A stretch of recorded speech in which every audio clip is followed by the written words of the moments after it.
Just woke up again, but thought I had to make this video. Although this time, just waking up again, isn't so impressive because it's like 11 a.m.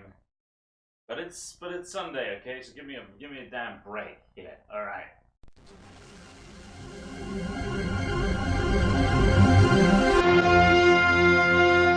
So, Spider-Verse. I watched it last night and I absolutely loved it. Okay, the one thing I didn't like was some of the music choice, but that's just me. I don't like some of the auto-tuney rap. Don't get me wrong, I do like rap. So when Biggie Smalls came up in the scene when he went to go meet his uncle for the first time, I loved that. But a lot of the more auto-tuney rap, not really my thing. But you know, that's a personal thing.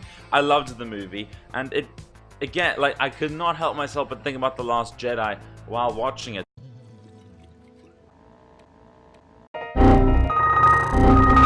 Because it's all these parallel universes, all these parallel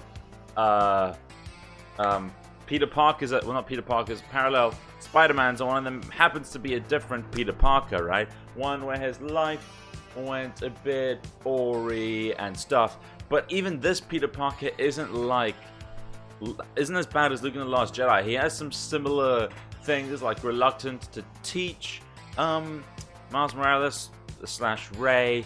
And also just, you know, the fact that his life went downhill a bit. But number one, it's a parallel universe. It's a parallel universe Spider-Man. It's not the, you know, it's not like the one that we know and love. You know what I mean? This is a different one. This is it's the whole thing is it's an Elseworld.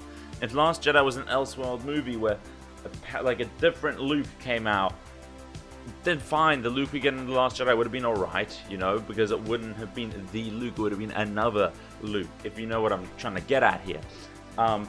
And even then, the alternate Peter Parker that's in the movie, that's in Spider-Verse, isn't nearly as downtrodden as Luke is. Like, maybe he has 5 minutes of doubt, and then while he has his moments along the movie, he does realize pretty damn quickly, like in about basically 5 minutes, that he needs to help, that he should help, and he actually teaches Miles Morales fairly quickly. By that I mean he actually feels willing to teach him properly fairly quickly. Whereas the whole time with Luke, he never really trains Rey, like at all, except for like reach out with the Force. You know what I mean? We can jump. And like, it's just the worst, dude. It's just the worst. And like, Spider-Verse just showed exactly the issue with The Last Jedi when it comes to Luke, is that the Peter Parker we see for majority of the Spider-Verse movie is like this Elseworld Peter Parker, you know. But even that isn't as depressing as, you know, Last Jedi Luke. And even that Peter Parker steps up to the mantle pretty quickly. And we see like a prime Peter Parker in the beginning of the movie, like, and Miles Morales looks up to him. You know, we never see that in The Last Jedi. In The Last Jedi, it's just Rey thinking she'll look up to him and then ending up not looking up to him at all because of what he is in the movie. It's absolutely stupid. And then on that same point, yes, Miles Morales does grow a lot in power in essentially a 2-hour movie, but the difference between him and Rey is that they show a hero's journey. You know, they show him getting his powers and not being able to use them at all. And, like, the powers more taking control of him than him taking control of the powers, you know. And they show, like, his big, like, they show his failures and they show his inability to do certain things because he's so inexperienced, and they show his character flaws, and they show how he has to learn to do things. Now he has to really dig deep for it, you know? Come on, let's go. None of that's present in episode 8. You know, a bit of it's present in episode 7, but not enough to the point where in episode 8 you feel like she has earned what she's able to do. You know what I mean? And it's just so strange that a movie like Spider-Verse can get this so right. Yet, one of the biggest franchise, I mean, Spider-Man is one of the biggest franchises too, but one of the biggest franchises, Star Wars, cannot get the cornerstones of a hero's journey story correct, both with Rey and with Luke. Because the hero's journey that they planted Luke on in The Last Jedi, from Return of the Jedi to The Last Jedi, is just absolutely asinine. And the same thing with Rey, it's absolutely asinine.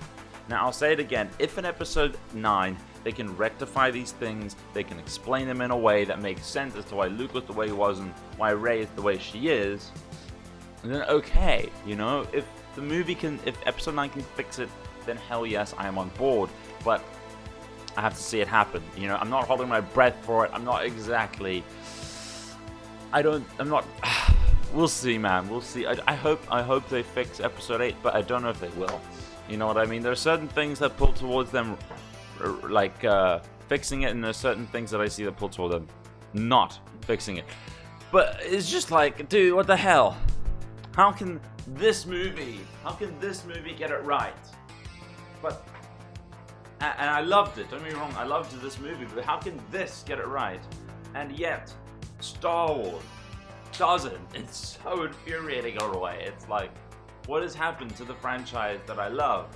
At least Spider-Man, one of the franchises that I loved as a child too, is still being treated with respect and it's still being done well. I mean, now I want to see another I want to see a movie with Miles Morales alone.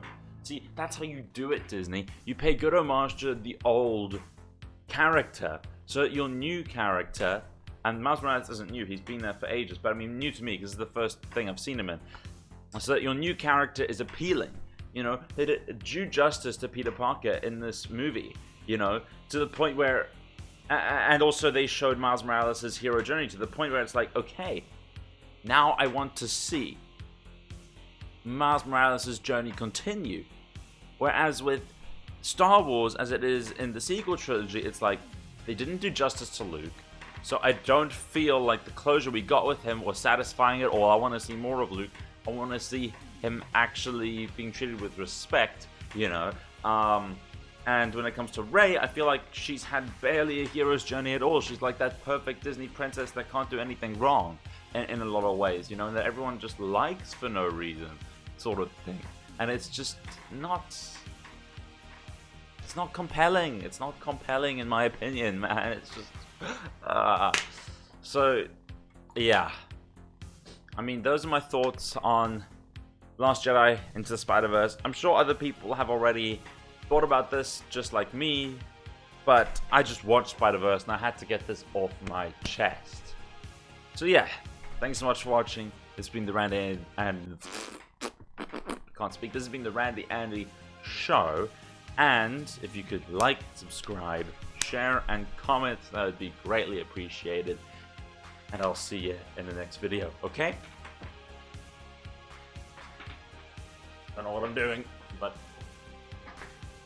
yeah. Up against the green screen now, hey. I guess I'm gonna do my usual on time.